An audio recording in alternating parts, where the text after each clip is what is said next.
Hey everyone, Brian from Kindle Autopilot here, shooting this quick video. Wanted to talk about the important topic of finding good keywords. I know I've done videos before on this in the past, but wanted to go ahead, do something a little bit more creative. Hopefully with these criteria that I'll go through, you'll be able to write these down, take some notes, and hopefully this will help you. So I'm going to go through the criteria that I personally use when I'm looking for profitable keywords. So first and foremost, going to look at 5 different things. I'm going to look at the bestseller ranking, the reviews, the date of publication, the price, and of course the author. So let's get started here. Bestseller ranking. I'm going to find that by either clicking on the book and looking for it, or I'm going to use an extension for my browser called Amazon Seller Browser or the Kindle Spy software. You can use any of those if you have it.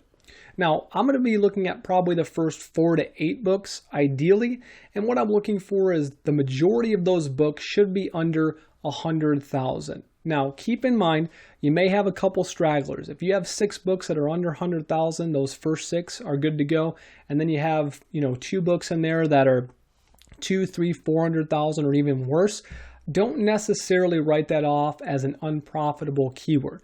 There's a lot of different things that you look for, and that goes into actually having a good book that produces. But again, you're going to use this as a basic criteria and then use the rest of the criteria that I'm going to go through to make a snap judgment as to whether or not you could try to go into that profitable keyword if in fact does meet the rest of the criteria that I'm going to go through. So that's the first thing that you're going to be looking for. Of course, ignore free books because they're going to have a different ranking system than the paid bestseller ranking. So you're only looking at books that are in the paid store. The next thing I'm going to look at is the date of publication. Again, ideally you want the majority of books that you're looking at, those first 4 to 8 books, to have under 100,000 ranking. And their date of publication should be between 30 to 60, 90 days is probably the best criteria to use. But again, if it goes to 4, 5, 6 months, maybe even 12 months, you're still in the ballpark. Now, why is that important? Well, you want to make sure that books that have, gone through their initial promotion or whatever they're doing within those first few weeks to really jump that book up, you want to make sure it's gone through that entire process and you're looking at books that are out of that process so you have a little bit better snapshot of what that book's actually doing. A lot of books under 30 days, again, they may still be on promotion. There may be a lot of things that are going into that and their ratings may be a little inflated. So starting at that 30-day range and moving out to 60, 90 days, that's going to show you that people in the last 2 or 3 months have gone into that keyword and they're having success because they are under that 100,000 bestseller ranking mark. So again, keep that in mind. If you have a lot of books that are over 12 months or they're a couple years and they're on the first page, again, their rankings may be good, but it could potentially be an indication that they have a lock on that keyword and that it's just going to be too competitive with those books that have a lot of staying power. So again, you're going to look at these criteria as a whole, not just individually in order to make your decision. But again, a couple things to keep in mind with that. Moving on next, I'm going to look at the price. Now, depending on where your price point is, you're going to want to make sure that books that you're going to compete with do have the bestseller ranking as well as, being recently published within the last few months. The reason why, of course, is because if you're going to price your book at $2.99 and you see a whole bunch of books in those first 4 to 8 that are at 99 cents or free, well, it may not make a lot of sense for you to come in and have a higher price point than some of those other books. On the same end of the spectrum, if you have a lot of books in there that are $9 or $10 and you come along with a $2.99 book, again, if you're the only $2.99 book in there, you may get some sales still, but there may be a perception in terms of the overall value, especially if it's a technical topic, computer programming or something like that. So again, there's going to be kind of a pendulum that swings at a certain point. If the books are priced higher and you price it lower, the value may not be there. If you price it higher and everyone's lower, people may be more attracted to something that they're only going to have to pay 99 cents for, or even a free book. So again, keep in mind that probably 2 or 3 or 4 of those books that you're looking at on that first page should probably be books that you're ideally going to compete with. All right, moving on here.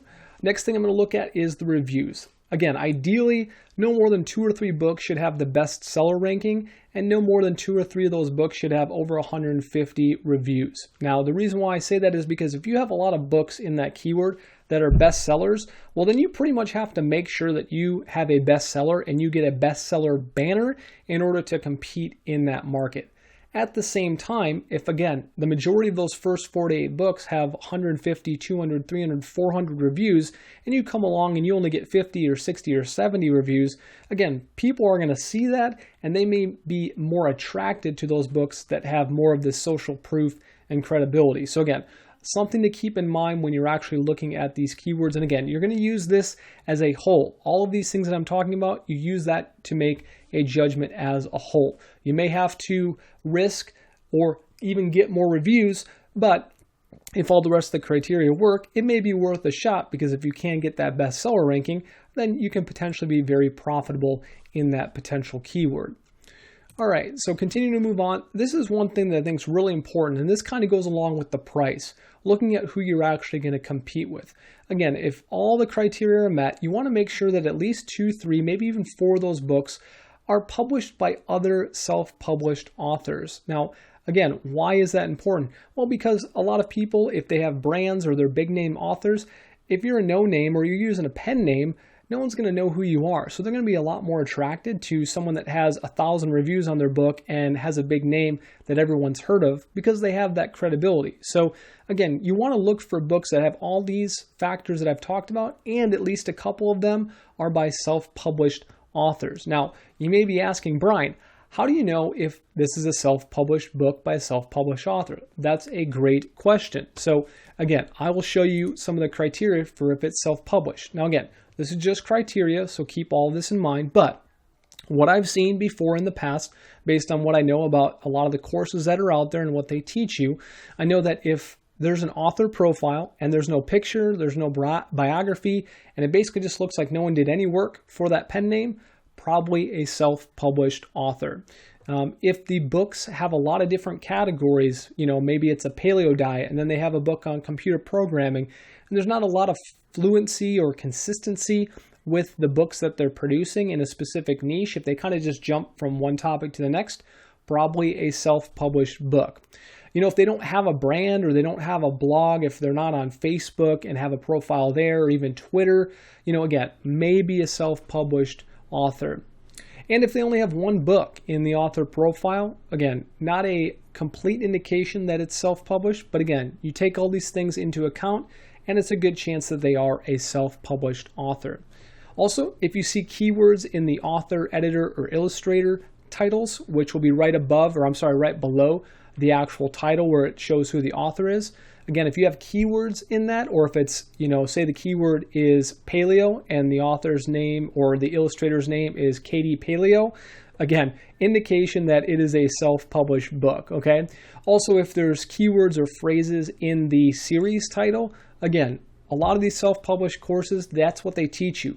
To get additional rankings for your keywords, put those keywords in the series title because it will give you a boost. That's a clear indication that it's a self-published book. So again, if 2 or 3 of those books are meeting those criteria of the date of publication, the reviews, the bestseller ranking, and they're self-published, taking all this into account, there's potential that that's a profitable keyword. Now again, I can't guarantee that if you follow this exactly that you're going to make tons of money. That's always a disclosure. I can't guarantee the results. But what I've found is that following these criteria and being as specific as I can with these and getting as close to perfect as possible, I'm able to have much more success than just looking at the bestseller ranking, which is honestly what a lot of self-published courses actually teach you.